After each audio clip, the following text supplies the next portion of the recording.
Bakit ka ganyan magsalita? At saka bakit gising ka pa? Kasi nga, inaantay kita. Bakit mo ako inaantay? Dala ko bang kama mo?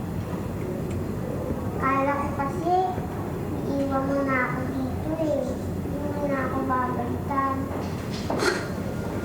Chin-Chin, bakit naman kita hindi babalikan? May bahay ko to. Ito, suot mo. Sandali. Halika.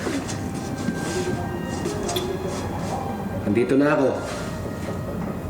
Huwag ka naman problema. Ha? Hayaan mo sa susunod, subukan umuwi pa na mas maaga. Talaga? Siya nga pala, kaya kita inaantay dito. May papainom. Ah,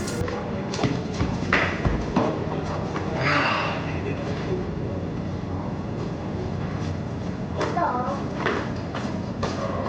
Yan, mas mabuti pa yan dyan sa beer. Katibay pa yan. Sino nagsabi nun? Si Tita Steph. Sige. Pero dapat, mas iniinom mo to. Dahil bata ka pa. Ako matigas na mga buto. Ikaw, hindi pa masyado. Ha? Sige na. Bukas ha? Bukas.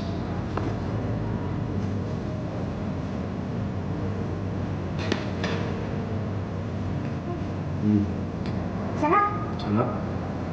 Sige. Ayusin mo yan, ha?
Oy, Stella, mukhang bati na kayo ni Teban, ha?